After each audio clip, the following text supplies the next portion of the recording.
अस्सलाम वालेकुम। कैसे हैं आप सब? I hope we are live now with the detailed discussion on our major topic related to Amazon FBA. It is export and freight services for Amazon FBA from Pakistan. So थोड़ा सा हम wait करते हैं ताकि audience कुछ हमें join कर सके और हम अपने मेजर टॉपिक पे कंटिन्यू कर सकें। I am just waiting for 2 or 3 minutes.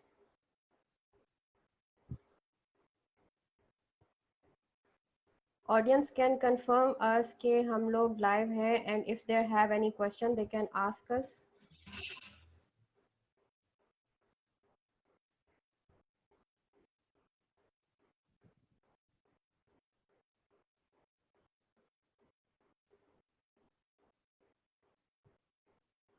Okay, so अभी हम start करते हैं। Audience हमें साथ join करती रहेगी और recorded video जो है will be live on our Facebook page and our official group और मेरी timeline पर भी this discussion will be available after this event also.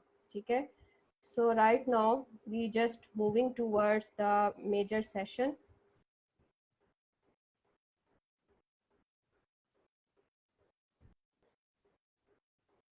Okay.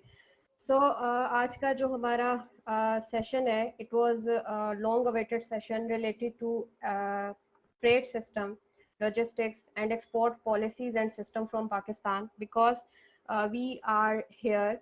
We just launched our program related to export, e-commerce and export growth program.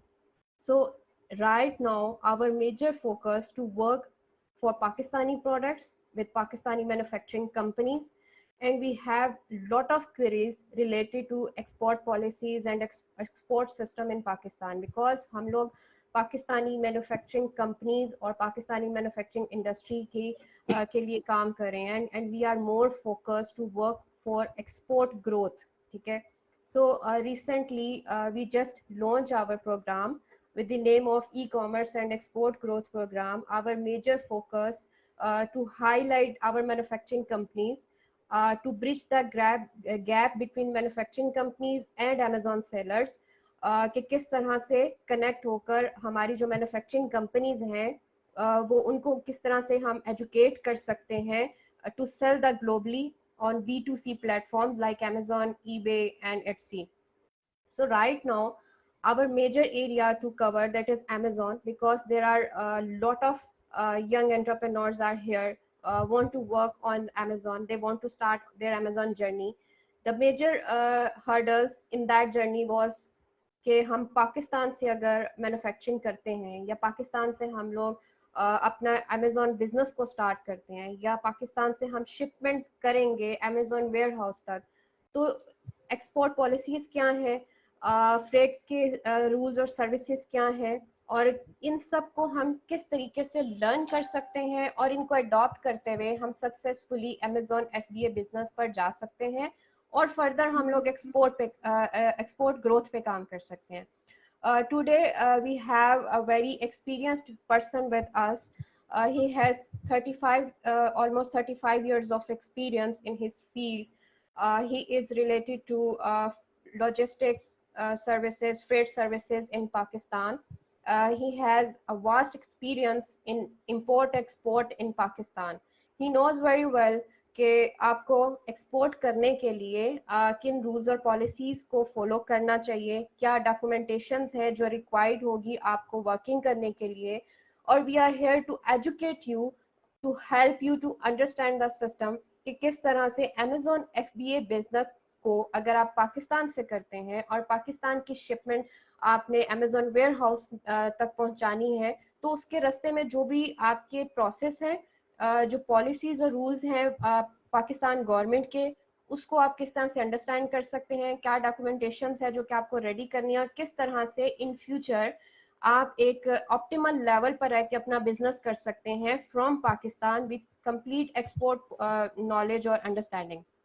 Definitely if you are working in export system, आप किसी भी business में तब तक successful नहीं हो सकते जब तक आप उसकी रूल्स और रेगुलेशंस को कम्प्लीटली अंडरस्टैंड नहीं कर सकते, जब आपके प्रॉफिट मार्जिन हाई नहीं हो जाते। ठीक है, तो अगर स्टार्ट में आप पाकिस्तान से शिपमेंट करते भी हैं और आप एयर शिपमेंट्स पर जाते हैं, आप कोरियर कंपनीज के थ्रू जाते हैं, but definitely at some level you need to understand the complete policies के किस तरह से आप सी शिपमेंट्स की तरफ जा सकते हैं, किस तरह से आप अपने प्रॉफिट्स को मैक्सिमाइज करने के लिए किन रूल्स और पॉलिसीज के थ्रू एक्सपोर्ट सिस्टम को समझ के अपने बिजनेस को ग्रो कर सकते हैं. So I just want to share about my guest.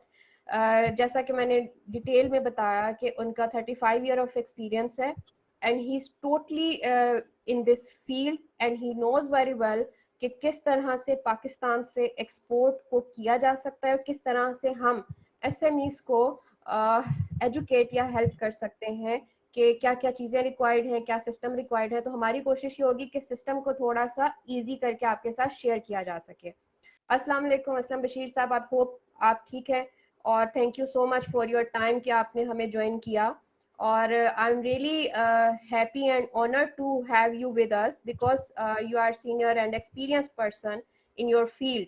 And right now in Pakistan even there are very few companies are talking about the export system for Amazon FBA because Amazon अभी recently Pakistan में launch हुआ है. अभी government भी बहुत सारी policies पे काम कर रही है और हमें खुशी है कि अगर हम इसमें पायनियर एज अ पायनियर अपना रोल प्ले करेंगे कि हम उस गैप को फिल कर सकें जो हमारी मैन्युफैक्चरिंग कंपनी और अमेजोन सेलर्स के बीच में है, और हम ये हेल्प कर सकें कि किस तरह से हमारी जो फ्रेट सर्विसेज इन पाकिस्तान है वो हमारे एसएमईज को हेल्प कर सकती है अमेजोन एफबीए बिजनेस के हवाले से. तो सबसे पहले तो आपका शुक्रिया हमें ज्वाइन करने के लिए. सबसे पहले आप थोड़ा सा अपना इंट्रोडक्शन कराइए अपनी फील्ड के हवाले से और फिर हम आपसे टेक्निकल क्वेश्चंस पे आते हैं. Assalamu alaikum to everyone. I'm Aslam Bashir and I'm doing a job in a freight forwarding and logistic company, which is a very pioneer company in Pakistan. So I have a lot of experience gained from that company, which is now I want to explain you so that you can run your business with Amazon. Thank you so much. I'm really happy to share this journey with you for newcomers. So हम थोड़ा सा चीज़ों को अपने आने वाले जो new commerce हैं, एसएमईज हैं, उनको आसान बनाने की कोशिश करेंगे ताकि हम उनको एजुकेट कर सकें प्रॉपर वे में. बिकॉज बहुत सारे ऐसे यंगस्टर्स हैं जो कि ये नहीं जानते कि क्या डॉक्यूमेंटेशन चाहिए, किस वे से जा सकते हैं और क्या फ्यूचर में उनको तैयारी करनी है इस बिजनेस में आने के लिए. तो सबसे पहले आपसे मैं ये सवाल करना चाहूंगी कि आप क्या समझते हैं how we can ship Pakistani product to Amazon warehouse by applying the existing rules and policies according to export system. Actually अगर तो आप इनिशियल स्टेज की बात करें तो चूंकि आपको पता है कि अभी सब लोग पाकिस्तान से एक्सपोर्ट के कंप्लीट प्रोसीजर से आशना नहीं है, क्योंकि लोगों का फोकस है कि जी हम लोग अमेजोन पे काम करें, लेकिन जब तक किसी भी प्रोडक्ट का नॉलेज नहीं होगा तब तक वो अपनी इस फील्ड में अपनी इस प्रोडक्ट को सेल करने के लिए काफी डिफिकल्टीज होंगी और वो इसमें एक्सपर्टीज हासिल नहीं कर सकेंगे, जिससे एक डर होता है कि जी बंदा कहीं फ्लॉप ना हो जाए. तो बजाय ये कि हम लोग एक फ्लॉप सिनेरियो की तरफ जाएं, उससे बेहतर है कि जी हम लोग शुरू में उसकी लर्निंग लें और उसकी कंप्लीट नो हाउ लेके then we can start that business for Amazon. तो इसमें जो है सबसे जो इम्पोर्टेंट चीज है वो ये है कि तमाम लोगों को इस नॉलेज के बाद एक प्रॉपर वे में इस काम को स्टार्ट लेना चाहिए. तो जो तो अभी बहुत स्टार्ट में हैं और स्टार्टर हैं, तो इनिशियल स्टेज पे तो चूंकि अभी किसी की भी हो सकता है, बहुत सारे लोग ऐसे हों जिनकी कंपनीज एस्टेब्लिश ना हुई हों, तो वो तो एक स्टार्ट में एक स्मॉल क्वांटिटी के साथ थ्रू द कोरियर कंपनीज अपना बिजनेस स्टार्ट कर सकते हैं विद लिमिटेड क्वांटिटी, क्योंकि कोरियर कंपनी की एक लिमिट होती है.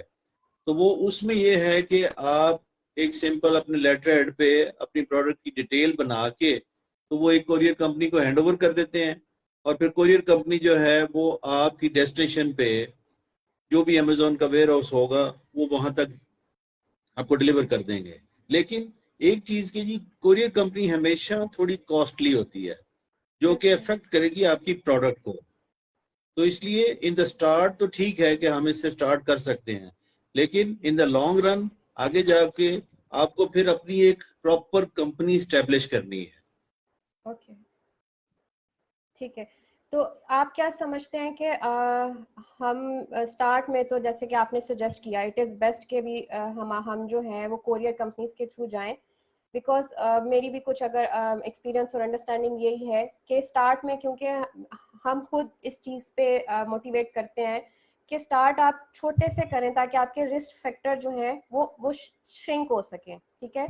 तो वो एक टेस्टिंग की बेस पर जब आप अपने प्रोडक्ट को वेयर हाउस में भेजते हैं, आप एक स्मॉल यूनिट को भेजते हैं, तो उसमें आपकी कोशिश ये होती है कि आप हाई एक्सपेंस की तरफ ना जाएं, एक दफा पहले सिस्टम को समझें, because for export it is really very important to understand the export system. और फिर जैसे जैसे आप ग्रो करें, क्योंकि आप एक कंट्री और दूसरी कंट्री के साथ एक रिलेशन बना रहे हैं, और दोनों कंट्रीज के डिफरेंट रूल्स हैं, लॉज हैं, पॉलिसीज अलग है, ठीक है। तो जो चीज हम यहाँ से एक्सपोर्ट कर रहे हैं वहां पर उस कंट्री के इंपोर्ट के रूल्स लग रहे हैं, ठीक है।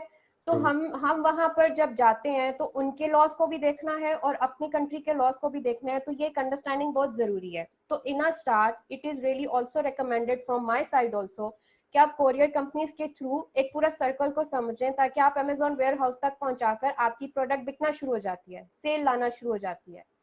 फिर उससे आपको एक सिस्टम समझ आ जाता है। जब आपकी सेल्स थोड़ी स्टार्ट हो जाती है तो हम अपने स्टूडेंट्स को भी यही रेकमेंड करते हैं कि आप कोरियर कंपनीज के थ्रू जब आप स्टार्ट लेते हैं, एक सिस्टम के अंदर एंटर हो जाते हैं, आप स्मॉल यूनिट भेज रहे हैं, तो वो यूनिट में फॉर एग्जांपल अगर आप यूएसए में जाते हैं तो फॉर अ स्पेसिफिक लिमिट आपके ऊपर कोई ड्यूटी अप्लाई नहीं होती है। समहाउ 800 यूनिट के इक्वल अगर आपकी वर्थ है आपकी प्रोडक्ट की, तो आपने सिर्फ एक डॉक्यूमेंट पे अपनी कंपनी लेटर एड पे, अगर आप कोरियर के थ्रू भेज रहे हैं, तो कंपनी लेटर एड पे आप मेंशन करते हैं अपनी प्रोडक्ट, उसकी प्राइस और उसकी टोटल वर्थ, जितनी वर्थ के इक्वल आप प्रोडक्ट्स को भेज रहे हैं या जितने यूनिट्स आप भेज रहे हैं, तो उसके ऊपर आपकी कंपनी, आपके उसकी प्रोडक्ट और उसकी वर्थ और वो सब कुछ आप मेंशन कर देते हैं। और फिर वो कोरियर कंपनीज उसको आगे अपना अपने अपने थ्रू या अपने बिहाफ पर आगे सारी ड्यूटीज और इन सब चीजों को मैनेज करके अमेजोन वेयर हाउस तक पहुंचा देती है। It's a door to door system, so it's a first step for SMEs,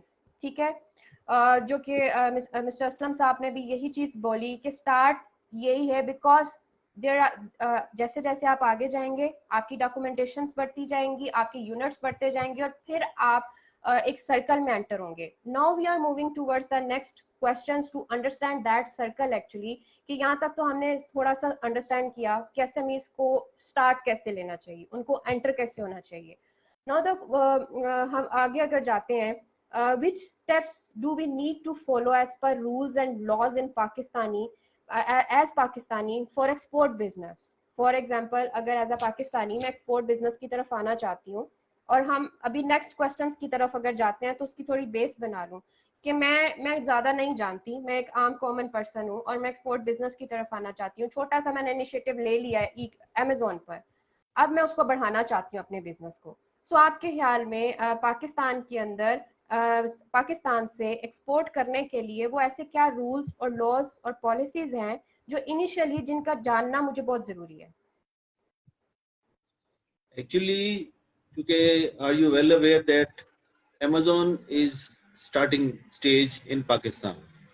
अभी Yeah, बहुत सारे पाकिस्तान में रूल्स फॉर Amazon पर्टिकुलरली अभी इस्टेब्लिश नहीं हुए हैं, और definitely. इसकी जो गवर्नमेंट है या जो एक्सपोर्ट जोन्स हैं या स्टेट बैंक हैं, ये डिफरेंट पार्ट हैं इस इंडस्ट्री के कि जिनकी इन्वॉल्वमेंट होती है इसके अंदर।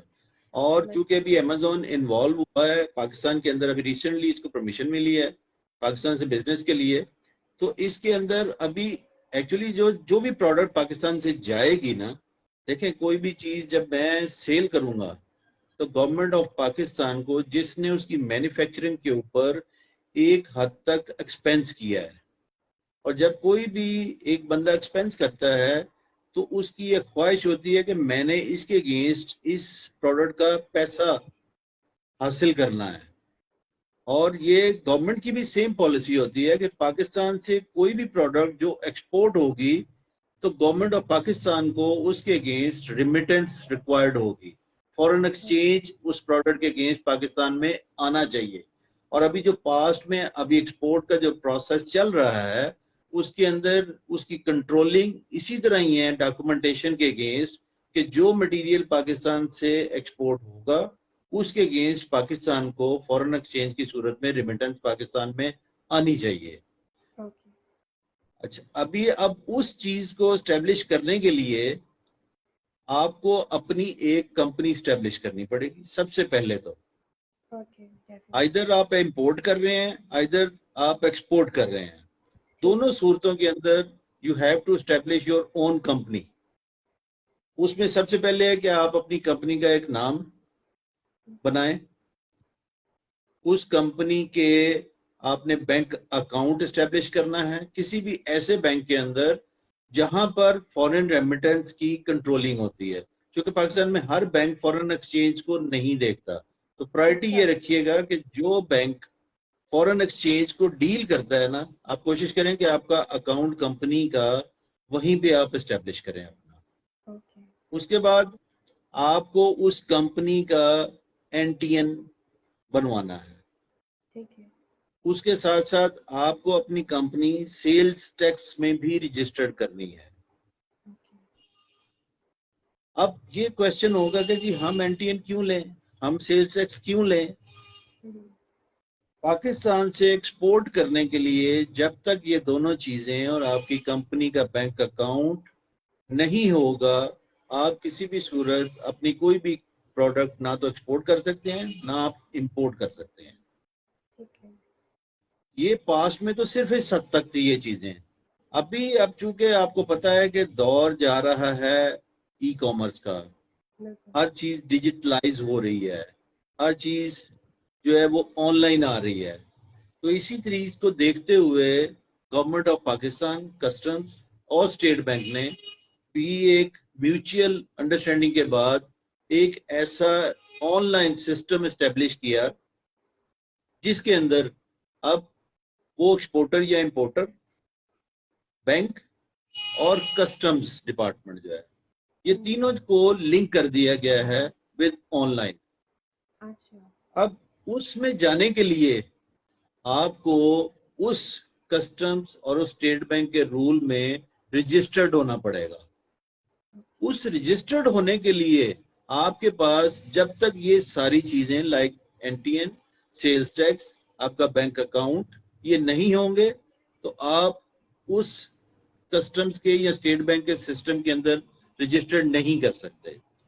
उस जो सिस्टम है उसका नाम है वी बोक, जिसके अंदर आपको अपनी कंपनी को रजिस्टर्ड करवाना है। और उसको रजिस्टर्ड करवाने के लिए आपको तमाम अपने ओरिजिनल डॉक्यूमेंट्स, उनके कॉपी सेट और कंपनी का जो ओनरशिप रखता हुआ लाइक डायरेक्टर या उसका जीएम, इस लेवल के लोग अपने कंपनी को जाकर रजिस्टर्ड करवा सकेंगे।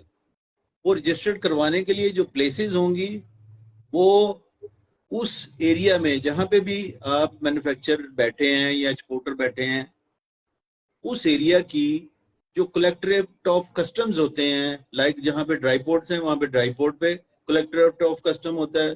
कुछ एरियाज में ड्राई पोर्ट्स भी हैं, एयरपोर्ट्स भी हैं, तो उन एरियाज में भी वो एक या दो जगहों पे कस्टम्स ने एस्टेब्लिश किए हुए हैं अपने काउंटर।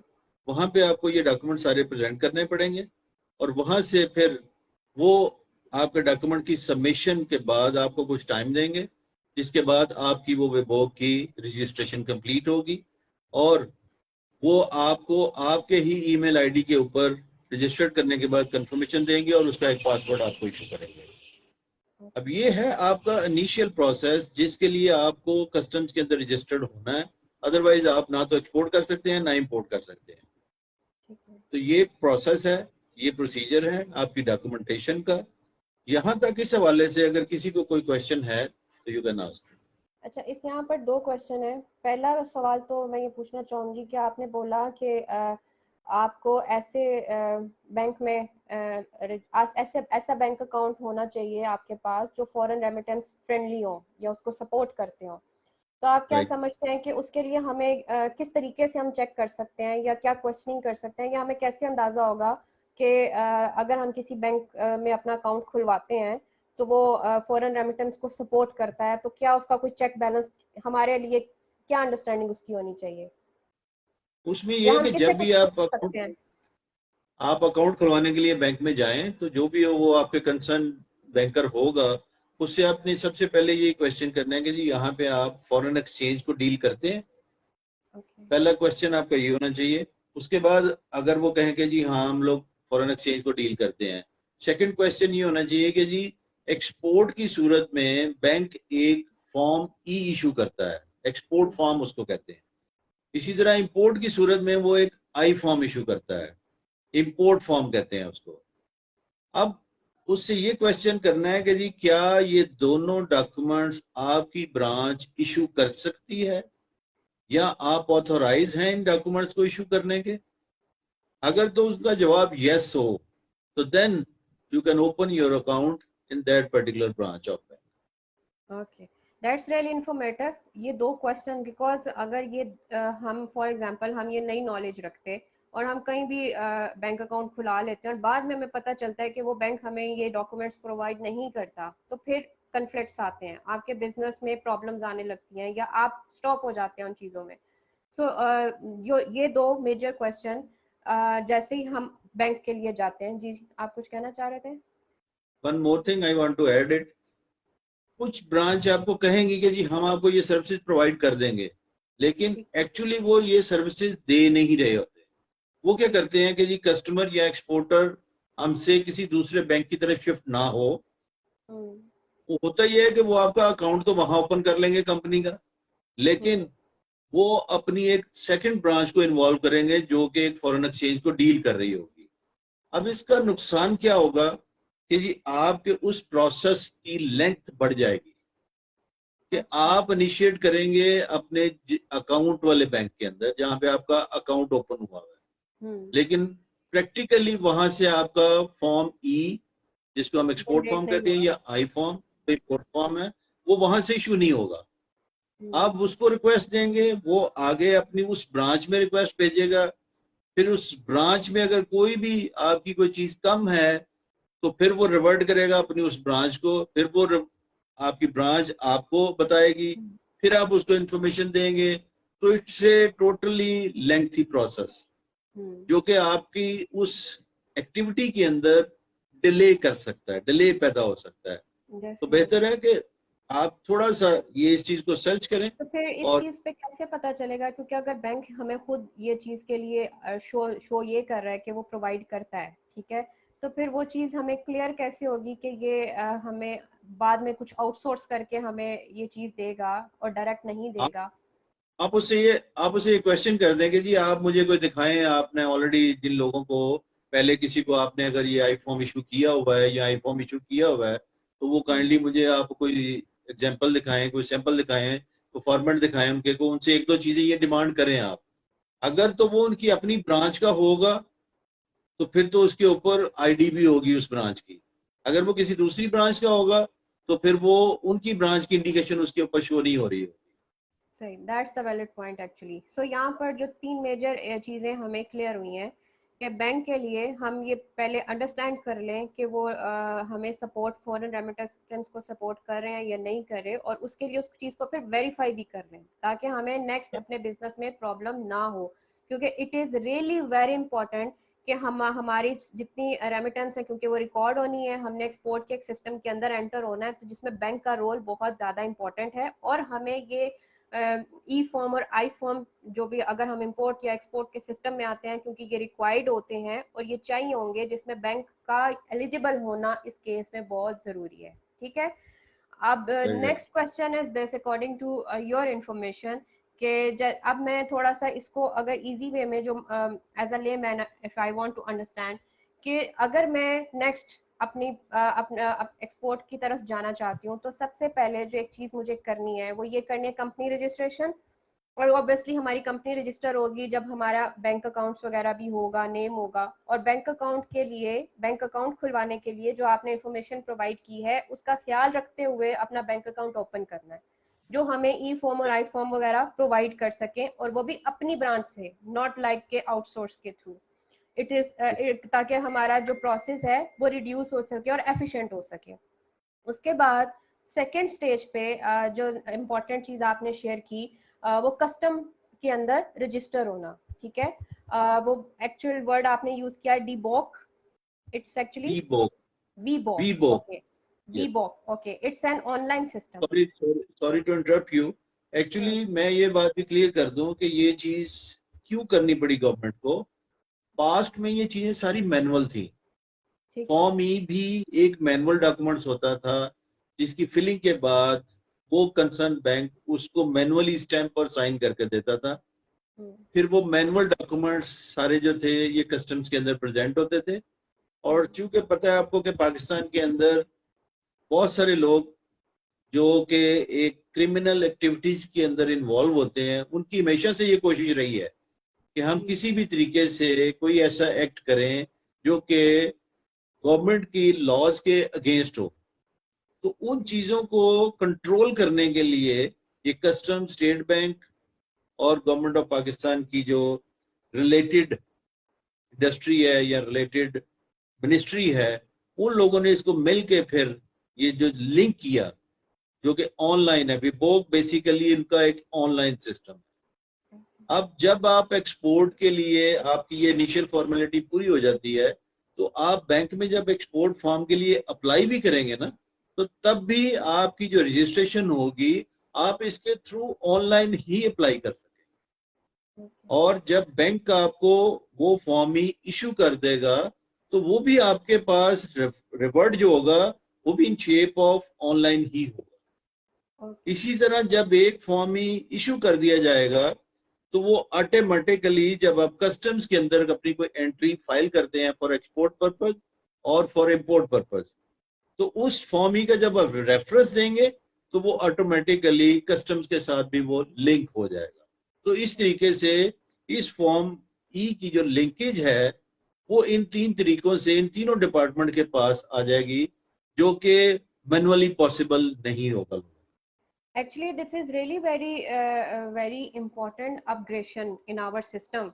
कि I am happy to know about it कि अब चीज़ें जो हैं वो डिजिटाइज हो रही हैं और बहुत ट्रांसपेरेंट हो रही हैं, कि वो चीज़ें जो मैनुअल की होने की वजह से पाकिस्तान में डिले का शिकार होती थी और प्रॉब्लम्स आते थे इस सिस्टम में, या वो बहुत से लोग जो अभी भी ये समझते हैं कि एक्सपोर्ट करना एक बहुत हार्ड चीज़ है और वो चीज़ें बहुत मुश्किल हैं, तो चीज़ें इतनी मुश्किल एक्चुअली नहीं है। सिर्फ we need to understand the system and we need to follow the rules and policies, क्योंकि हर चीज़ अब इंटरकनेक्टेड है, ऑनलाइन है।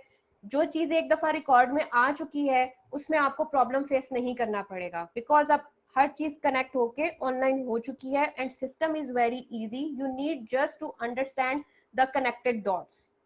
सो अब यहाँ पर जो हम अंडरस्टैंड यहाँ तक क्लियर हो चुका, मेरी भी बहुत सारी अंडरस्टैंडिंग और डेवलपमेंट हो चुकी है कि अब कस्टम के हवाले से जब हमने कस्टम में रजिस्टर होना है उसके अंदर एक ऑनलाइन सिस्टम के अंदर एक्चुअली, और इम्पॉर्टेंट थिंग टू हाईलाइट कि ये ऑनलाइन सिस्टम सारा एक्चुअली अब इंटरकनेक्टेड है, ठीक है। सो ये जो इंटरकनेक्टेड सिस्टम है उसमें नेक्स्ट हमारा स्टेप है कि कस्टम में हम लोग रजिस्टर हो वीबॉक के अंदर, ठीक है। और उसके उसके लिए हमें सेल्स टैक्स चाहिए होगा जैसा कि आपने मेंशन किया, राइट। अच्छा, अब यहाँ पर एक क्वेश्चन मैं करना चाहूंगी कि जब अब थोड़ा सा सेल्स टैक्स के हवाले से गाइड कर दें कि सेल्स टैक्स के लिए हमें किसके पास जाना है और उसके लिए हमारे से हमें क्या डॉक्यूमेंट्स तैयार करने हैं, और सेल्स टैक्स में रजिस्टर होने के लिए या वी बॉक में रजिस्टर होने के लिए और क्या डॉक्यूमेंटेशन चाहिए हो सकती हैं। एक्चुअली जो सेल टैक्स या एनटीएन है, it's a part of your export requirements. Okay. अब विबोक में रजिस्ट्रेशन के लिए तो अब तब जाएंगे जब आपके पास एनटीएन, सेल टैक्स, आपका बैंक अकाउंट, ये सारी चीजें स्टैब्लिश हो चुकी होंगी। बैंक अकाउंट खोलने के लिए तो आपने, जैसे मैंने बता दिया, आपने उस कंसर्न बैंक में जाना है, वहां पे प्रोसीजर को अडॉप्ट करते हुए आपने अकाउंट खोलना है। बिल्कुल। एनटीएन अगर किसी का नहीं बना हुआ और सेल टैक्स नहीं बना हुआ, तो मेरा बेहतर मशवरा तो यही है कि अगर आप किसी भी डिपार्टमेंट में डायरेक्टली अप्रोच करेंगे, वो आपको गाइड तो करेंगे, लेकिन उसमें आपकी कॉम्प्लिकेशंस बहुत ज्यादा होंगी, आपको अंडरस्टैंड होने में काफी ज्यादा प्रॉब्लम होगी। तो मेरा मशवरा इस सूरत में बेहतर यही है कि आप किसी ऐसे लॉयर को या ऐसे किसी सर्विस प्रोवाइडर को हायर कर लें जो आपका एनटीएन भी आपको बनवा के दे सके और जो आपका सेल टैक्स भी आपको रजिस्टर्ड करवा के दे सके। उनकी जो भी सर्विसेज के अगेंस्ट उनके चार्जेस होंगे वो आप पे कर दें उनको, क्योंकि आप डायरेक्टली अप्रोच करेंगे तो आप कागजात और चीजें पूरी करते करते ही अरसा दराज गुजर जाएगा, लेकिन आप उस चीज में सक्सेसफुल नहीं हो सकेंगे। तो ये चूंकि उनकी फील्ड है, तो बेहतर यही है कि वो आपसे डॉक्यूमेंट्स वही मांगेंगे, आपका अकाउंट, आपका जो जिस टाइप का आपका एक्सपोर्ट का बिजनेस है, जिस टाइप की आपकी मैन्युफैक्चरिंग है, उन प्रेमिसेस को, उन ऑफिसेज को, वो सारी रिक्वायरमेंट्स को वो एज एन ए डॉक्यूमेंट्स पहले आपसे डिमांड करेंगे। और सम टाइम उन टैक्स डिपार्टमेंट का या सेल टैक्स डिपार्टमेंट का कोई बंदा आपके उस प्रेमिसेस को विजिट भी कर सकता है। They are authorised to visit that before your registration, before for the issuance of sale tax or NTN. तो ये चीजें आपको बेहतर यही है कि आप किसी टैक्स के लॉयर को हायर करें ताकि वो आपको ये दोनों चीजें, हाँ, और ये आपको मिल जाएंगे किसी भी जो आपका गवर्नमेंट का टैक्स डिपार्टमेंट है, अगर आप वहां जाएं तो वो हर डिपार्टमेंट के बाहर ये डिफरेंट टाइप के लॉयर्स ने अपने ऑफिस बनाए हुए हैं जो कि ये सर्विसेज सारी प्रोवाइड करते हैं। इवन अब तो ऑनलाइन आप चेक करेंगे तो आपको बहुत सारे लाइव जो लॉयर्स हैं वो ये सर्विसेज प्रोवाइड करते हुए अपनी एडवर्टाइज दे रहे होंगे। आप यूट्यूब पे जाएं, बहुत सारे लॉयर्स आपको बता रहे होंगे, तरीके भी बता रहे होंगे और वो अपनी सर्विसेज भी ऑफर कर रहे होंगे। तो बेहतर ये है कि आप खुद प्रॉब्लम में ना जाएं, इन लोगों की सर्विसेज हासिल करके तो ये अपनी जो रजिस्ट्रेशन इन एनटीएन और सेल टैक्स है वो कंप्लीट करवा लें। ठीक है। सो नाउ द ये वाला पार्ट भी क्लियर है कि हम लोगों को जो डॉक्यूमेंट्स रिक्वायर्ड है उसमें सेल्स टैक्स इम्पॉर्टेंट है और एनटीएन इम्पॉर्टेंट है, बैंक हो गया, कंपनी हो गया। और डेफिनेटली कंपनी आप जब रजिस्टर कराते हैं तो आपने एक बिजनेस एड्रेस और वह सारी चीज़ें मैनेज करके उसको रजिस्टर करवाना है। और जैसा कि आप कह रहे हैं कि उसके लिए हम लोग डेफिनेटली हम लोग लॉयर की कोई भी ऐसा लॉयर, एक्सपर्ट लॉयर हायर कर सकते हैं और वो हमें इन सब चीज़ों में, जो कि डेफिनेटली मोस्टली हम लोगों को लीगल मैटर्स में कोई ना कोई लॉयर की हेल्प लेना पड़ती है, तो सेल्स टैक्स में भी हम उसी की सर्विस ले सकते हैं और वो डॉक्यूमेंट्स तैयार करके और वो हमें हमारी चीज़ प्रोवाइड कर देगा। और उसके बाद हम ये सारे सिस्टम के थ्रू जो नेक्स्ट प्रोसेस है, हम लोग कस्टम के जो ऑनलाइन सिस्टम है उसके अंदर रजिस्टर हो जाएंगे ताकि फर्दर हम लोग एक्सपोर्ट के लिए खुद को एलिजिबल कर सकें और सिस्टम के अंदर एंटर हो सके, जैसा कि आपने बोला, क्योंकि अब now everything is connected now. So यहाँ तक ये सारे डॉट कनेक्ट हो गए और जो हमें रिक्वायर्ड डॉक्यूमेंटेशन थी वो हमने डिस्कस कर ली और वो डिस्कस कर लिया कि उसको हम लोग किस तरह से हासिल कर सकते हैं और किस तरीके से हमें उसके अंदर एंटर होना है और उसको उस सारे सिस्टम को समझना है और उसके लिए जो डॉक्यूमेंट्स रिक्वायर्ड थे वो सारे। अब हम आ गए हैं कस्टम तक, ठीक है, और हम कस्टम में रजिस्टर हो गए।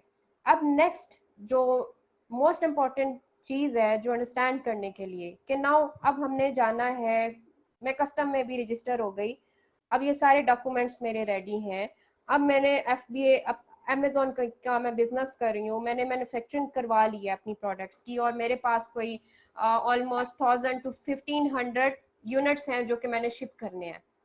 सो अब मैं क्या करती हूँ कि पहले मैं कोरियर से शिप करती थी, अब मैं जाना चाह रही हूँ सी के थ्रू या डेफिनेटली मैं अपनी कॉस्ट को रिड्यूस करना चाहती हूँ ताकि जब मेरे प्रॉफिट मार्जिन इंक्रीज हो सके। सो नाउ गाइड मी कि जब मेरे ये सारे डॉक्यूमेंट्स कंप्लीट हैं, मुझे 1000-1500 यूनिट्स या इससे भी ज्यादा मुझे शिप करना है यूएस से। सो अब आप मुझे थोड़ा गाइड करें, मुझे जैसे if I am the person, I am a layman और मैं नहीं जानती और मेरे पास डॉक्यूमेंट सब पूरे हैं, so what will be the next process from Pakistan और जैसे ही यूएसए में जाता है तो उससे आगे फिर हमें क्या चीज देखनी है और किन किन ड्यूटीज या क्या क्या चीजें हमें फेस करना पड़ सकती हैं और किन चीजों को हमने माइंड में रखना है। That actually the I think proper freight system जो कि हमें अंडरस्टैंड करना है एक्सपोर्ट का पाकिस्तान से यूएसए तक। राइट। जैसा कि मैंने पहले बताया कि चूंकि इनिशियल स्मॉल क्वांटिटीज में आपने कोरियर को यूज करना है, आप बिल्कुल कोरियर यूज चूंकि आपकी क्वांटिटी इंक्रीज हो रही है और आप चाहते हैं कि आपकी प्रोडक्ट मोर प्रॉफिटेबल हो, और बिल्कुल प्रॉफिटेबल उसी सूरत में होगी कि आप उसकी कॉस्ट कटिंग, कॉस्ट में रिडक्शन लेके आए। बिल्कुल और वो रिडक्शन इस तरह है कि जैसे जैसे आपका कार्गो इंक्रीज करेगा, और उसके अंदर सबसे पहले आपने देखना है, यू नीड टू अंडरस्टैंड कि आपको इस कार्गो को अमेज़न, जो कि आपकी एक डेस्टिनेशन है, वहां तक पहुंचाने की कितना टाइम आपके पास है। लाइक अगर आप, जैसे मैं एग्जांपल देता हूं कि आप कहते हैं जी कि मुझे ये सामान आपको यूएस की अमेज़न के वेयर हाउस में 10 से 15 दिनों में पहुंचाना है। अगर आपके जेहन में जब टारगेट ये होगा, तो फिर आप 10 से 15 दिन की जब आप बात करेंगे या इससे थोड़ा लेस टाइम की बात करेंगे, तो फिर आपको अपनी प्रोडक्ट को बाई एयर मूव करना पड़ेगा। ओके अगर आपके पास टाइम 2 to 3 मंथ है या मोर देन दैट, तो फिर आप अपनी प्रोडक्ट को मूव कर सकते हैं by sea. Okay these are two methods जिसके थ्रू आप अपनी कोई भी प्रोडक्ट, कोई भी शिपमेंट एक्सपोर्ट कर सकते हैं। अच्छा बाई एयर का मतलब है वो लिटिल बिट कॉस्टली होगी as compare to the sea. By air cost sea के मुकाबले में थोड़ी महंगी मिलेगी आपको, लेकिन आपकी चूंकि जो रिक्वायरमेंट है 1 वीक की, 10 डेज की या 15 डेज की, उस रिक्वायरमेंट को सिर्फ एयर ही फुलफिल कर सकता है। ठीक है और अगर टाइम, जैसे कि मैंने बताया कि जी अगर आपके पास 2 माह हैं, 3 माह हैं या मोर देन दैट, तो फिर आप बाई सी का जो मोड है वो आप यूज कर सकते हैं। ठीक है अब जैसा कि पहले जो नॉर्मल एक्सपोर्ट है, उसके अंदर हर जो भी एक्सपोर्ट की जाती है ना, इसके अगेंस्ट, क्योंकि मैंने इनिशियल स्टेज पे जिक्र किया था कि गवर्नमेंट ऑफ पाकिस्तान चाहती है कि उसके अगेंस्ट हमें रेमिटेंस आए। अब जो तो नॉर्मल एक्सपोर्ट है, उसके अगेंस्ट तो आपका कोई ना कोई बायर होता है जिसके साथ आप एक टर्म तय करते हैं उस अपनी प्रोडक्ट को सेल करने के बाद उस रेमिटेंस को पाकिस्तान में ट्रांसफर करने के नॉर्मली जैसे B2B में होता है लिए। यस। अब इसमें एक और क्वेश्चन बनता है कि वो टर्म्स हैं क्या। अब ग्लोबली एक एस्टेब्लिश्ड टर्म्स हैं जिनको हम लोग कहते हैं इनको टर्म्स। ठीक है ये पहले काफी ज्यादा होती थी, अब ये रिड्यूस होके 11 इनको टर्म्स डेवलप कर दी गई हैं। अब उस इन टर्म्स के ऊपर हर चीज इस्टेब्लिश होती है। अगर आप उनको डीपली किसी भी सोर्स के थ्रू आप जाएंगे ना, नेट पे, गूगल से या किसी भी सोर्स से, आपको उनकी डिटेल मिल जाएगी, क्योंकि इतनी लंबी डिटेल यहाँ पे मेंशन करना मुश्किल होगी जरा। अब डेफिनेटली उन टर्म्स के साथ आपकी और आपके बायर की जो टर्म्स एग्री होती हैं, तो आपको उस टर्म्स के मुताबिक, कि उस टर्म्स में आपकी जो ओरिजिन पे क्या रिस्पॉन्सिबिलिटीज हैं, जो सेलर की रिस्पॉन्सिबिलिटीज होंगी।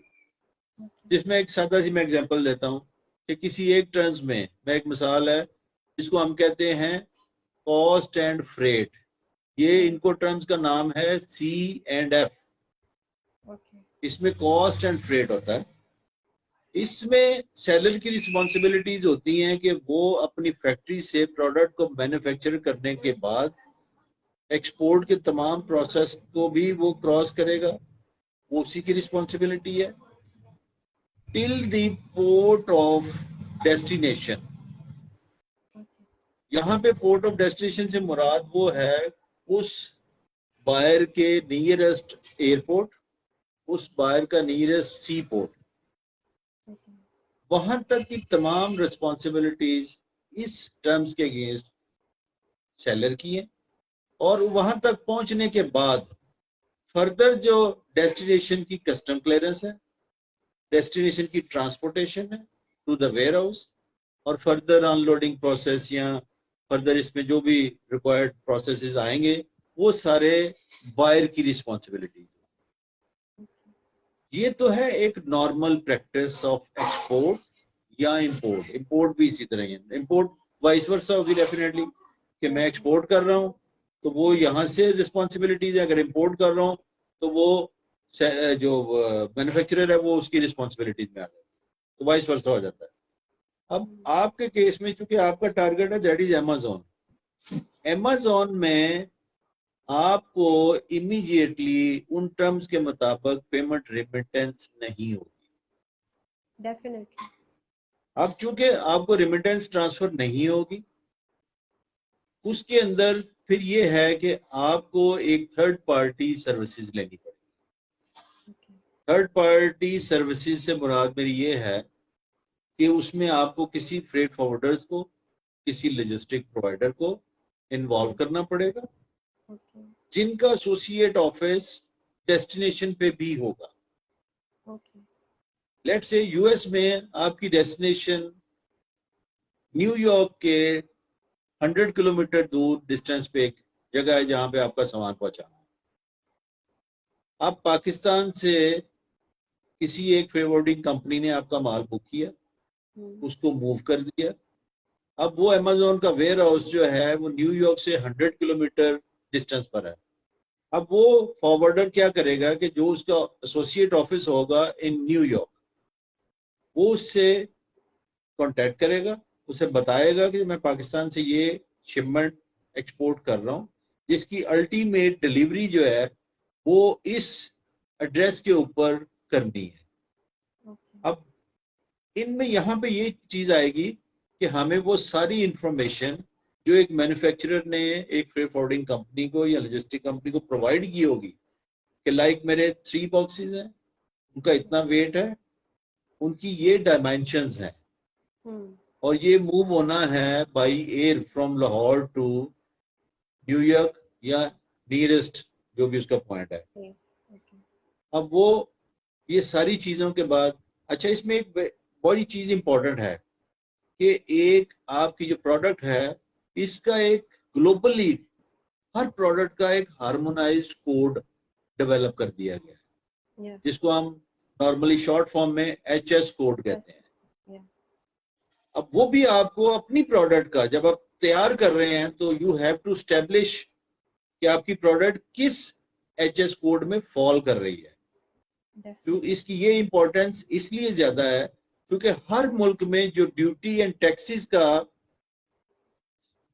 जो भी स्ट्रक्चर है वो सारा बेस कर रहा होता है ऑन दिस HS कोड, यानी उसकी उनकी जो कंप्लीट कैलकुलेशन है वो उन्होंने उस कोड yes, के अकॉर्डिंग करनी है। हाँ वो उसके अकॉर्डिंगली होगी। ठीक है। तो ये सारी इंफॉर्मेशन फिर वो फॉरवर्डर या लॉजिस्टिक जो ऑपरेट कर रहा है वो शेयर करेगा विद अपना एसोसिएट ऑफिस। वो वहां से उसके लोकल चार्जेस जितने भी हैं उसकी कॉस्ट निकाल के वो अपने ओरिजिन पे शेयर करेगा उस फॉरवर्डर के साथ। फिर वो टोटल कॉस्ट जो है वो एक्चुअली उस सप्लायर को बता दी जाएगी कि जी आपकी total cost against this shipment till the delivery of Amazon or your destination warehouse, ये cost. Then, if you are agree that, then they will ship your shipment to the final destination. अब Amazon के case में क्या होता है कि ये services क्यों आपको लेनी पड़ रही हैं? क्योंकि आपका कोई डायरेक्ट बायर नहीं है वहां पे, जिसने आपकी शिपमेंट रिसीव करने के बाद फौरी आपकी उतनी अमाउंट जो है उसको रिवर्ट करना है टू योर बैंक या टू योर ओरिजिन, क्योंकि इस केस में नहीं हो रहा। अब इस केस के अंदर तमाम तर रिस्पॉन्सिबिलिटी जो है that is on seller side, कि जो अपनी प्रोडक्ट को बेच रहा है, और वो चूंकि रेमिटेंस उसको एक डिफरेंट वे में पाकिस्तान रिसीव होनी है, तो इसलिए इस केस के अंदर मोस्ट ऑफ द टाइम जब आप एक बड़ी शिपमेंट कर रहे होंगे तो you have to hire the services of freight forwarding company और लॉजिस्टिक कंपनी, जो आपका ऑन योर बिहाफ आपका ये पूरा प्रोसेस कंप्लीट करेगा और आपकी शिपमेंट को उस वेयर हाउस में ड्रॉप कर देगा। तो ये इसका कंप्लीट एक प्रोसेस होगा। अब इसी के अंदर जो इनिशियल जी जी आप कंप्लीट करें। इसी के अंदर जो इनिशियल पाकिस्तान में जो इसकी कस्टम क्लियरेंस होगी, तो वो जो आपको इनिशियली मैंने बताया कि आपने बुक में रजिस्ट्रेशन करवानी है, तो वो भी कस्टम्स के अंदर आपकी ये तमाम इंफॉर्मेशन जो है ऑनलाइन वो कस्टम के सिस्टम के अंदर सबमिट की जाएगी फॉर शिपमेंट कस्टम क्लियरेंस इन पाकिस्तान। वो भी ऑनलाइन जाएगी। वो जो फॉर्म ही आपने बैंक से इश्यू करवाया हुआ था वो भी ऑनलाइन लिंक होगा। फिर एक कस्टम्स का प्रोसेस स्टार्ट हो जाएगा जिसके अंदर वो उस प्रोडक्ट को एयरपोर्ट या sea port, which method you are using that time, वो उसको प्रॉपर अपने कस्टम के प्रोसीजर के मुताबिक उस शिपमेंट को एग्जामिन करेगा। वो फिजिकल भी हो सकती है, वो थ्रू स्कैनिंग भी हो सकती है। ये total depends on customs staff. जब वो इस प्रोसेस को रिलीज कर देंगे तो देन वो शिपमेंट जो है कस्टम प्रोसेस से निकल के फिर उस कैरियर के हैंड ओवर हो जाती है। अगर आप एयर भेज रहे हैं तो एयरलाइन की कस्टडी में चली जाएगी, अगर आप सी भेज रहे हैं तो फिर वो सी शिपिंग की जो है उनकी कस्टडी में चली जाएगी। फिर then they are responsible to move that product till the destination airport और सी पोर्ट। तो वो इस कस्टम प्रोसेस को पाकिस्तान में कंप्लीट होने के बाद कोई भी कैरियर जो है वो आपकी शिपमेंट को रिसीव करता है, then they will move it to the destination. ठीक है।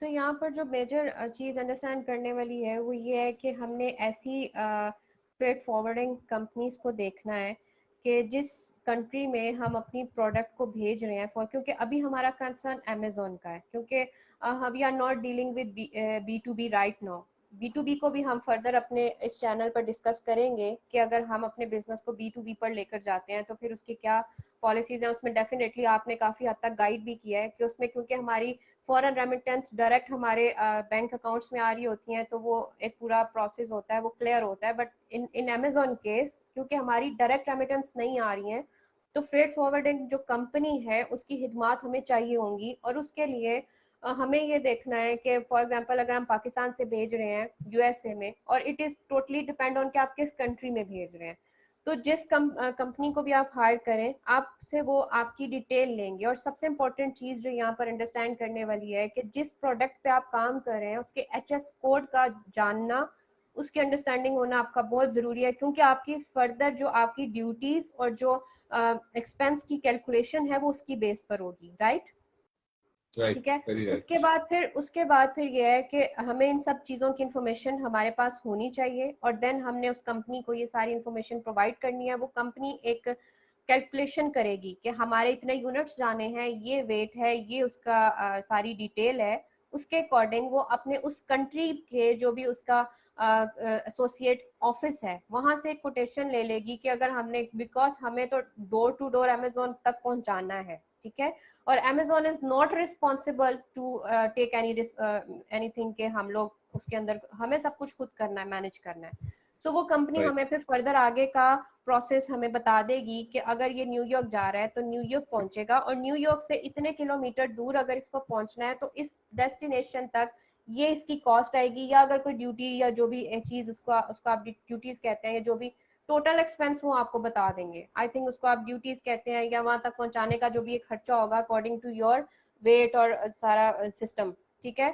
अब यहाँ पर वो कंपनी जो फ्रेट फॉरवर्डिंग कंपनी है वही आपको यहाँ पर गाइड करेगी आगे से कोटेशन लेकर according to your HS code और प्रोडक्ट डिस्क्रिप्शन कि आपकी प्रोडक्ट US से फलां जगह पहुंचेगी, और वहां से उनका वो जो कंपनी है वो उसको लेकर फर्दर अमेजोन के वेयर हाउस तक पहुंचाएगी, और उसका क्या खर्चा आएगा वो एक कोटेशन आपको दे देगी, और उसके अकॉर्डिंग फिर हम यहाँ पर ऑपरेट करेंगे। ऐसे ही है।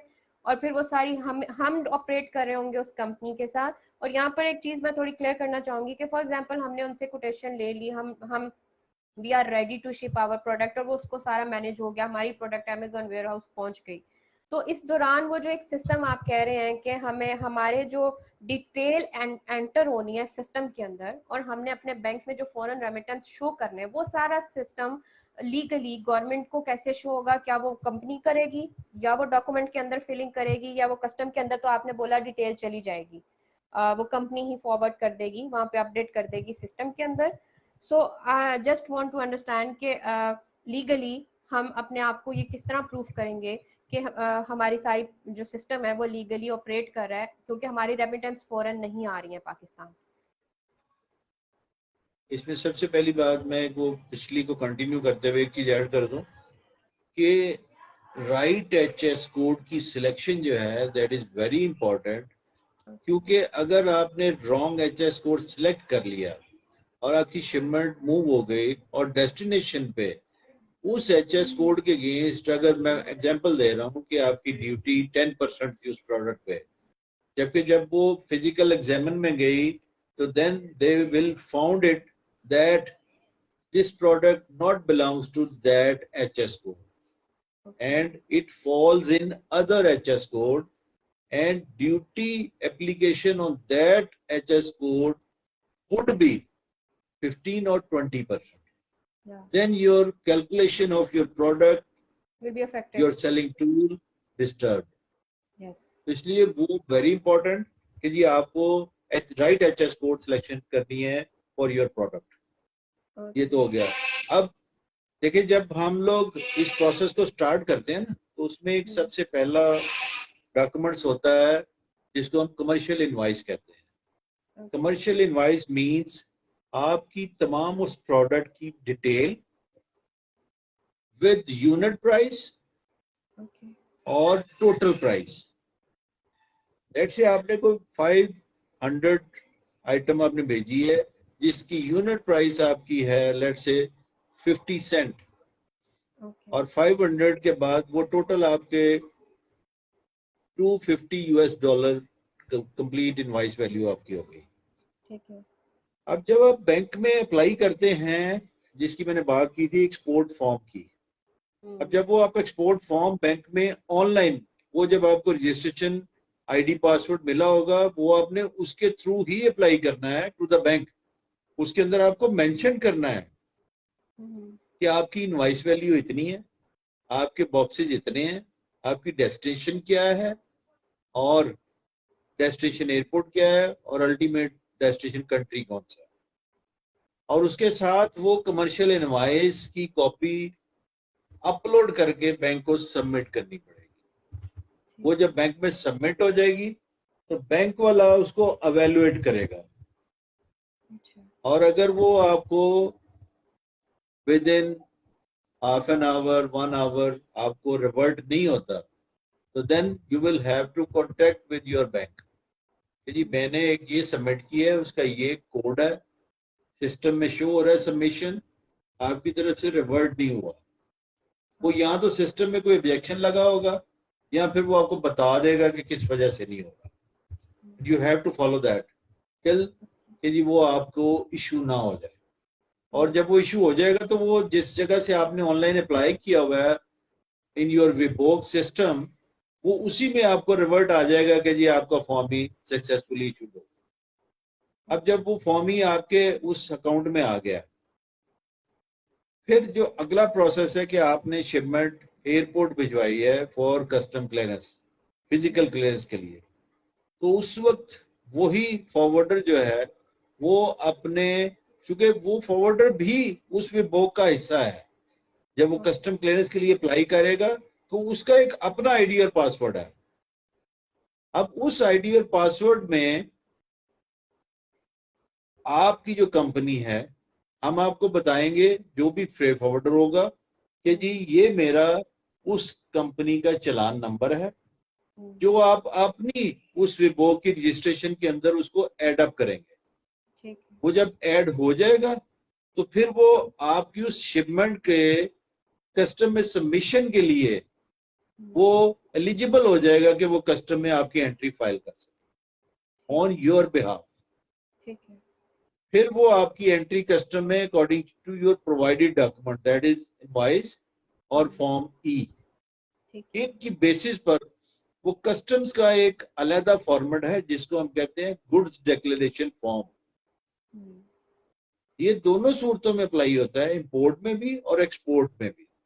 ठीक है। उसके अंदर आपकी वही कंसाइनमेंट की complete detail in the form of customs requirement उसके अंदर फिल होंगी और फिर वो भी उस विभोग सिस्टम के अंदर सबमिट कर दिया जाए। ठीक है। उसकी सबमिशन के बाद उसमें अमेंडमेंट अलाउ नहीं होती। जब वो एक दफा सबमिट हो गया तो फिर फॉरवर्डर या एक्सपोर्टर उसको अमेंड नहीं कर सकता। ओके। इसलिए कोशिश करें कि आपकी डॉक्यूमेंटेशन जो है वो बिल्कुल सही हो, अकॉर्डिंग टू फॉर्म ई, और आपकी प्रोडक्ट इनवॉइसेस, उसकी क्वांटिटी, उसकी डेस्टिनेशन, ये सारी चीजें बिल्कुल कंप्लीट हों और सही हों। ठीक है। अब जब कस्टम में सबमिट हो गई तो कस्टम में सबमिशन के बाद फिर कस्टम्स को अप्रोच किया जाता है at your custom clearance place like airport और सी पोर्ट। फिर वहां पे वो कस्टम वाला अपने सिस्टम में देखेगा कि इस एक्सपोर्टर की गुड्स डिक्लेरेशन फॉर्म मेरे पास सबमिट हुआ है या नहीं हुआ। उसके सिस्टम में जब वो सबमिशन हो जाती है तो उनके सिस्टम में वो डिक्लेरेशन शो होने शुरू हो जाते हैं। अब वो देख लेगा आपका रजिस्ट्रेशन का वो जो फॉर्म है जीडी का वो सबमिट हुआ है, उसको ओपन करेगा, उसको देखेगा। उसके पहले वो जीडी को सारा थॉरली चेक करेगा कि इसके जो अंदर पर्टिकुलर्स हैं और जो डॉक्यूमेंट अटैच किया गया है वो सारे सही हैं। अगर अकॉर्डिंग टू दैट डॉक्यूमेंट्स वो जीडी सीक है तो फिर वो उसकी फिजिकल एग्जामिनेशन के लिए, जो कि एक कस्टम्स का बॉन्डेड एरिया होता है एयरपोर्ट पर भी और सी पोर्ट पर, जहां पे हर आदमी अलाउड नहीं होता, वो सिर्फ ऑथोराइज पर्सन होते हैं जो वहां जाके उस फिजिकल शिपमेंट को एग्जामिन करवाते हैं। फिर वो कस्टम्स के एहलकार उस शिपमेंट को आके फिजिकल एग्जामिन करेगा। वो रैंडमली चेक कर सकता है, अगर आपके 3 है तो हो सकता है एक कार्टन आपका एग्जामिन कर ले, बाकी ना करे। वो 100% आपकी तीनों कार्टन भी खोल के एग्जामिन कर सकते हैं। They have the rights. फिर जब वो सेटिस्फाई हो जाएगा, या अगर इसके अलावा कोई गवर्नमेंट की और एजेंसी आपके उस गुड्स को देखना चाहें, चेक करना चाहें, स्कैन करना चाहें, तो they have the rights. One of them is anti narcotic force, ANF, वो भी इसको चेक कर सकती है। इन सारे प्रोसेस को कंप्लीट होने के बाद जब गुड्स डिक्लेरेशन कस्टम की तरफ से ओके कर दिया जाता है तो फिर वो आपके सिस्टम में भी आपकी शिपमेंट जो है वो रिलीज फॉर्म में शो होनी शुरू हो जाती है। आप भी अपने विभोग सिस्टम में देख सकते हैं, हम भी देख सकते हैं जो फॉरवर्डर जिसने आपकी जीडी सबमिट की है, और वो इस सारे प्रोसेस को क्रॉस करने के बाद ये तमाम कार्गो जो है इसकी डॉक्यूमेंटेशन एयरपोर्ट पे फिजिकली एयरलाइन के ऑफिस में सबमिट कर दी जाती है। मींस के कस्टम का प्रोसेस कंप्लीट हो गया, अब वो चला गया एयरलाइन की कस्टडी में, जिसने ये चीज वेरीफाई करनी होती है कि ये सामान कस्टम से चेक होने के बाद मेरे पास रिसीव हो। वो अपना जो क्राइटेरिया उसके मुताबिक वो चीजों को वेरीफाई करके रिसीव कर लेते हैं। अब फिर आगे एयरलाइन का प्रोसेस स्टार्ट हो जाता है। वो उनका इंटरनल तरीका होता है कि वो गुड्स को किस तरह अपने जहाज के लिए, उनके जो यूनिट्स होते हैं उनके अंदर उसको स्टफ करते हैं, और फिर फर्दर वो उनको बना के तो उस फ्लाइट के ऊपर जिस पे उन्होंने प्रायर बुकिंग की होती है उस फ्लाइट पे उसको लोड करके तो वो मूव कर देते हैं। अब जब वो शिपमेंट चली जाती है तो उसकी एक डिपार्चर की कंफर्मेशन एयरपोर्ट से एयरलाइन या उसका जो हैंडलिंग एजेंट एयरपोर्ट पे होता है वो सिस्टम के अंदर शो करता है कि जी ये कंसाइनमेंट आपकी पाकिस्तान से ऑनबोर्ड हो गई है, जिसकी इंडिकेशन बैंक को भी चली जाती है, जिसकी इंडिकेशन आपके पास भी आ जाएगी और फॉरवर्डर के पास भी आ जाएगी। ठीक है।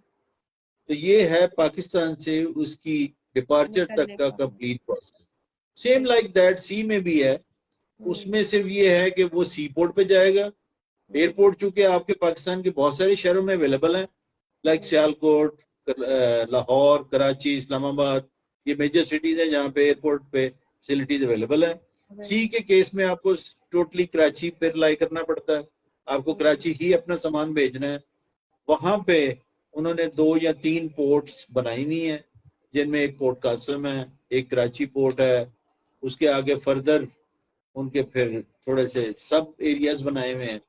तो इस तरह से डिवीजन हुई हुई है। वो आपको वहां भेजना है, वो वहां से इसी प्रोसेस के तहत फिर वो भी वहां से एक्सपोर्ट हो जाए। ठीक है। This is the actually complete process of export. अब इन अ शॉर्ट वे, अब आगे जो पहुंच जाता है वो भी आप थोड़ा सा अंडरस्टैंडिंग के लिए बता दें, फिर मैं एक क्वेश्चन करूंगी। लाइक आप अमेरिका पहुंच गया, उसके बाद फिर हाँ जी। हमारा तो तो कंसर्न जब नहीं ये है, वो कंपनी खुद हैंडल करेगी। अब ये जब वहां पे चला गया, तो जब पाकिस्तान से एक्सपोर्ट हो रहा होता है ना, तो चूंकि जिस हमारे एसोसिएट ऑफिस से हमने वो वहां की एक्टिविटीज के सारे चार्जेस लिए होते हैं, हम उसको एक सेट ऑफ डॉक्यूमेंट्स या रिक्वायर्ड डॉक्यूमेंट जो होते हैं वो हम उसको either with the shipment attach करके भेजते हैं या थ्रू द सिस्टम उसको स्कैन करके उसको भेजे जाते हैं। वो before the arrival of shipment at destination वो उन तमाम डॉक्यूमेंट्स को एनालिसिस कर लेता है, और अगर फील करे कि जी इसमें कोई डॉक्यूमेंट्स कम है, then they will demand it, और फिर हम उसको वो भी प्रोवाइड कर देते हैं। जब उसके बाद डॉक्यूमेंटेशन कंप्लीट हो जाती है तो देन फिर वो वेट कर रहा होता है कि शिपमेंट का अराइवल हो।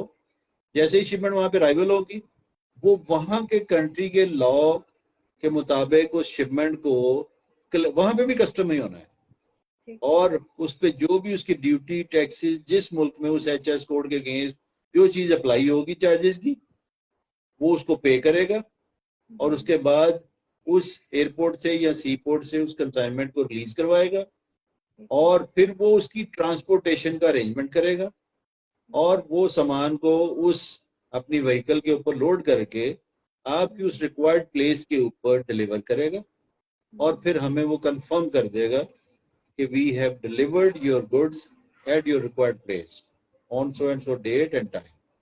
अब ये सिस्टम तो सारा समझ आ गया। अब इसमें जो मुझे मेरी अंडरस्टैंडिंग के अकॉर्डिंग कि वो जो स्टार्ट में हमने फ्रेट सर्विस फॉरवर्डिंग सर्विसेज से जो कोटेशन ली थी, आगे नेक्स्ट ये सारे एक्सपेंसेस डाल के ही उन्होंने हमें वो कोटेशन दी थी, और वो हम ऑलरेडी उनको पे कर चुके हैं। फर्दर अब ये सारा सिस्टम उन्होंने खुद हैंडल करना है, और हमारी प्रोडक्ट अमेजोन वेयर हाउस तक पहुंच जाएगी। और हमारी जो ये सारी कैलकुलेशन थी, जिसमें सर जैसा कि आपने मेंशन किया, एचएस कोड बहुत ज़रूरी है ताकि हमारी कैलकुलेशंस जो हैं वो एक्यूरेट हो सके और वो डिस्टर्ब ना हो हमारे बिजनेस कैलकुलेशंस के अंदर। ठीक है। और इस सारे सिस्टम के अंदर हम जो है एक ये सारे प्रोसेस जो है वो हम लोगों ने देखा समझा कि किस तरह से पाकिस्तान से, और अब इसमें यहाँ पर जो हमारे लिए सबसे इम्पोर्टेंट चीज़ है समझने की, वो ये है कि यहाँ पर अब पाकिस्तान के अंदर फ्रेट फॉरवर्डिंग जो कंपनीज हैं उनकी सर्विसेज हमारे लिए बहुत मैटर करती है for this business. If we want to work on Amazon, तो हमें अमेजोन के वेयर हाउस तक जो चीज पहुंचानी है, हम डॉक्यूमेंटेशन कंप्लीट भी कर लें तो according to rules and policies हमें किसी ऐसी कंपनी की सर्विसेज लेनी है ताकि हम अपने जितने डॉक्यूमेंटेशन और जितना रिकॉर्ड है वो प्रॉपर मेंटेन कर सके according to laws and policies of Pakistan. ठीक है, जो कि एक्सपोर्ट पॉलिसीज हैं, ताकि हम बैंक में कस्टम में और ये सारे सिस्टम के अंदर लीगली हर चीज को मेंटेन कर सके, हमें नेक्स्ट कल को कोई प्रॉब्लम फेस ना करनी पड़े। so it is very important now to select the freight forwarding companies according to your business nature of destination, ताकि हमें अपने जो बिजनेस है उसमें उसको हम लोग मैक्सिमम लेवल तक उससे कोई फायदा उठा सकें। So right now I'm really very happy to understand, because मुझे भी बहुत सारी confusions थी कि स्टार्ट से लेकर एंड तक क्या सिस्टम है एक्सपोर्ट का, क्या डॉक्यूमेंटेशंस हमें चाहिए, और अगर हम इस प्रोसेस में एंटर होंगे तो हमें क्या करना है। तो वो काफी हद तक अब क्लियर है कि ये डॉक्यूमेंटेशन चाहिए, इस प्रोसेस से हमने जाना है, और इस प्रोसेस पे जाने के बाद नेक्स्ट जो हमारी मोस्ट इम्पॉर्टेंट चीज है वो हमारी फ्रेट फॉरवर्डिंग कंपनीज है, बिकॉज हम जिस बिजनेस मॉडल पे काम कर रहे हैं दैट इज B2C, और उसके अंदर अमेजोन आपके इस पूरे सिस्टम की कोई रिस्पॉन्सिबिलिटी नहीं लेता, उनका काम सिर्फ आपकी प्रोडक्ट को रिसीव करना है अपने वेयर हाउस में।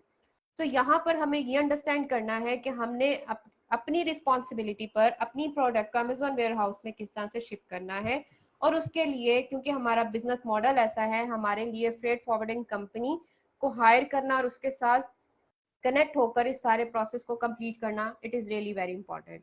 सो आई होप के वी डिस्कस इन डिटेल, और बहुत हद तक कंफ्यूजन एक प्रोसेस की जो है वो क्लियर हो चुकी होगी। and I'm very happy to understand the complete system because it is really very informative session. So in the last, I just want to ask you कि आप क्या suggest करते हैं कि which type of freight services are best for Amazon services, या हम लोग अगर कोई भी freight services को बाय करने जाते हैं, या हमें फ्रेट सर्विसेज चाहिए और हम किसी की सर्विसेज लेना चाहें, तो हमें किन चीज़ों का ख्याल रखना चाहिए, या उस जैसे कि आपने पहले हमें गाइड किया कि अगर हम बैंक जाते हैं तो हम ये चीज़ें देखें ताकि हमें कल को प्रॉब्लम ना हो। तो in a last I just want to ask you कि हम अब ये पार्ट बहुत इंपॉर्टेंट है, हम अब फ्रेट सर्विसेज अगर लेते हैं तो उस कंपनी के अंदर हम क्या क्या चीज़ें देखें ताकि कल को हमें प्रॉब्लम ना हो और वो हमारे बिजनेस को अंडरस्टैंड करके हमें एंड टू एंड एक बेस्ट सर्विसेज प्रोवाइड कर सके। इसमें सबसे पहले तो मैं ये आपको बताना चाहूंगा कि फ्रेट फॉरवर्डिंग कंपनियां दो तरह की होती हैं। एक ये कि जब वो इनिशियल स्टेज की फ्रेट फॉरवर्डिंग कंपनी होती है जो कि एक किसी बॉडी जो इंटरनेशनल बॉडी है उसमें उनकी रजिस्ट्रेशन नहीं हुई होती। एक वो टाइप की फ्रेट फॉरवर्डिंग या लॉजिस्टिक कंपनियां हैं जिनकी एक इंटरनेशनल बॉडी में रजिस्टर्ड है। अब यहाँ पे मैं आपको बता दूं कि जो बेहतर और अच्छा फॉरवर्डर है वो एक कंपनी IATA, जिसको हम कहते हैं international air transportation company association है वो बेसिकली, उसमें जो IATA IATA international air transport association, जो बंदा उसके अंदर रजिस्टर्ड है, समझें कि फिर वो कंपनी जो है that is more reliable, more established, जो कि उस हद तक, क्योंकि उनके क्राइटेरियाज होते हैं, उन सारे क्राइटेरियाज को कंप्लीट करने के बाद वो एक कंपनी उसके अंदर रजिस्टर्ड करते हैं। तो वो कंपनी जो उसमें रजिस्टर्ड है वो बेहतर कंपनी हो सकती है as compare to that company जो कि अभी नॉन IATA है। बिजनेस वो भी कर रहा होता है लेकिन वो अल्टीमेटली किसी IATA कंपनी के थ्रू कर रहा होता है। तो बेहतर ऑप्शन इज कि selection of freight forwarding is should be IATA। हालांकि इसके अंदर सी के अंदर बेशक IATA की रजिस्ट्रेशन की जरूरत नहीं है, लेकिन एयर में तो इट शुड बी मस्ट, कि उसके बगैर तो वो पॉसिबल नहीं है। लेकिन रिलायबिलिटी फैक्टर्स को देखने के लिए अगर IATA है तो दैट इज मोर रिलायबल। तो इसलिए दूसरा उसकी मजीद उसकी क्रेडिबिलिटी, उसकी वर्थ का अंदाजा करने के लिए आप ये देख सकते हैं कि डिफरेंट जगहों पे लाइक चैम्बर में है, चैम्बर के अंदर भी मुख्तलिफ फ्रेट फॉरवर्डिंग कंपनियां रजिस्टर्ड हैं। फिर फ्रेट फॉरवर्डिंग की एक अपनी एसोसिएशन होती है। इसी तरह एक पिफा होती है जो एक अलग बॉडी है जिसमें भी ये सारे फ्रेट फॉरवर्डर रजिस्टर्ड होते हैं। तो अगर आप इन सारे चीजों को गो थ्रू करके किसी ऐसे चीज बंदे को सिलेक्ट करें, फ्रेट फॉरवर्डर को सिलेक्ट करें, तो वो ज्यादा बेहतर होगा, मोर रिलायबल होगा। लास्ट में आपने क्या नाम लिया? पिफा PIFFA, ये भी एक फेडरेशन है बेसिकली। तो इन जगहों पे वो लाजमी रजिस्टर्ड होगा फ्रेट फॉरवर्डर और लॉजिस्टिक कंपनी जो है। तो वो इन सब जगहों की अगर आप समझते हैं कि जी आप वेरीफाई कर सकते हैं तो आप वो चीजें पहले वेरीफाई कर लें। अदरवाइज अगर आप ऑलरेडी किसी एक्सपोर्टर या किसी इंपोर्टर के रेफरेंस के थ्रू जा रहे हैं तो वो भी एक मोर हेल्पफुल है कि जी वो आपको किसी को रेफर कर रहा है कि जी ये कंपनी ज्यादा रिलायबल है। तो these are the factors for the selection of right logistic company. ठीक है, मतलब अगर कोई खुद से रेफर कर रहा है और वो उस चीज की गारंटी दे रहा है कि they have some good experience with that company, that is fine. But अगर आप बिल्कुल मतलब नॉलेज नहीं रखते और आप क्रेडिबिलिटी चेक करना चाहते हैं तो तब आप इस तरह की एफिलिएशंस को चेक कर सकते हैं। इसके थ्रू आप वेरीफाई कर सकते हैं कि कौन सी कंपनी रिलायबल है और कौन सी कंपनी आपको चूज करनी चाहिए। So I hope now we discuss the complete process from start to end, documentation से लेकर process से लेकर और Amazon warehouse तक का जो complete process है export system का पाकिस्तान से, और उसके अंदर स्पेशली जो कि हमारा फोकस था कि we are more focus on Amazon FBA business model, तो उसको फोकस करते हुए हमने जो एक्सपोर्ट और जो फ्रेट सिस्टम है पाकिस्तान का उसको कम्प्लीटली डिस्कस किया है। उसको जो रिक्वायर्ड सिस्टम से डॉक्यूमेंटेशन थी वो I hope we discuss in detail and it is very clear now to understand the complete system. ठीक है, ये तो फिर अब Right. नेक्स्ट स्टेज है कि जब कोई इंसान अपने बिजनेस में आता है तो वो अपने बिजनेस की नेचर के अकॉर्डिंग उसको रिसर्च करे और उसके अंदर वर्किंग करे।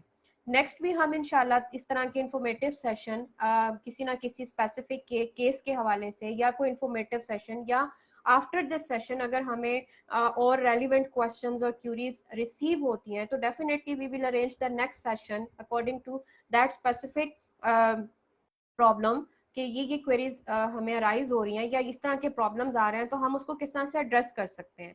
और इन नियर फ्यूचर इंशाल्लाह we will arrange different seminars to provide the right knowledge related to export inshallah. So it Right. is I'm very thankful to you Mr. Aslam Bashir Saab. You are really a busy person and have a lot of experience in your field, so it was really very informative session for me and for our audience.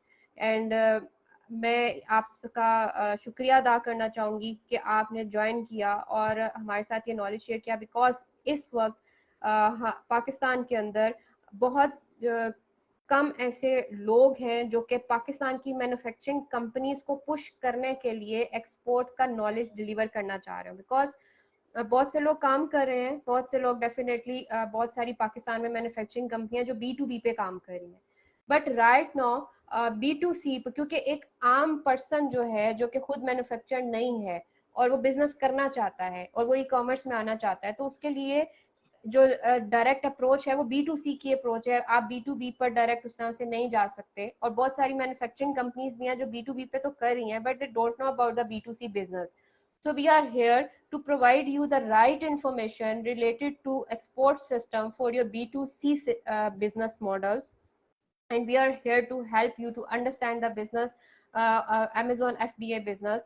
So our major focus, I just want to repeat this thing because we are the pioneer in here and we are here to bridge the gap between the manufacturers and Amazon sellers कि हम किस तरह से वो जो एक Chinese influence है उसको खत्म करें और अपने अपने मुल्क की जो प्रोडक्ट्स हैं, अपने मैन्युफैक्चरर्स की जो मैन्युफैक्चरिंग की हुई प्रोडक्ट्स हैं उसको पाकिस्तान से किस तरह से हम लोग उस पर वर्क कर सकते हैं और उसको ग्लोबली किस तरह से बिजनेस जनरेट कर सकते हैं। सो हमारा जो ये प्रोग्राम है इसका मेजर मकसद ही यही है कि हमने अपने मुल्क की जो प्रोडक्ट्स हैं उसको ग्लोबल लेवल पर सेल किस तरह करना है, किस तरह इंट्रोड्यूस करना है और किस तरह अपनी इकोनॉमी को हमने हेल्प करना है, ग्रो करना है और किस तरह हम लोग एक्सपोर्ट ग्रोथ सिस्टम को की तरफ ला सकते हैं। बिकॉज डेफिनेटली हम अभी चाइना को बीट नहीं कर सकते बट हम अपने हिस्से का जो पार्ट है वो प्ले जरूर कर सकते हैं और इस तरह से छोटी छोटी कोशिश जो है वो इन नेक्स्ट स्टेजेस इंशाल्लाह पाकिस्तान भी इस लेवल पर होगा कि हम लोग जो है हमारे यहाँ से सोर्सिंग होगी प्रॉपर अमेजोन पर, क्योंकि अमेजोन इज ह्यूज प्लेटफॉर्म और बहुत सारा बिजनेस है वहां पर। तो हमारे जो मैन्युफैक्चरर्स हैं जब ये गैप फिल कर लेंगे तो बहुत सारे अमेजोन सेलर जो कि डिफरेंट कंट्रीज के हैं, फॉरेनर्स हैं, वो हमारे पाकिस्तानी मैन्युफैक्चरर्स की तरफ पुश होंगे क्योंकि हमारा मैन्युफैक्चर एजुकेट हो चुका होगा कि किस तरह से प्रोडक्ट्स बना के उसको शिप करना है, किस तरह से अमेजोन के जो रूल्स और पॉलिसीज हैं उसको फॉलो करके ग्लोबल लेवल पर अपनी प्रोडक्ट को इंट्रोड्यूस कराना है। So hopefully we will be able to expand our program जिसका major मकसद यही है to make Pakistan a strong nation, and I hope we together we will work on it and we will be able to spread this awareness to make Pakistan a strong nation with work together. So thank you so much Mr. Aslam Bashir Saab, it was really informative session and hopefully next भी हम आपको तंग करते रहेंगे if we will have some more queries related to this session inshallah. Thank you so much. Thank you Allah very much. Hafiz. Thank you very much Allah for Hafiz. everyone. Thank you so much. Allah Hafiz.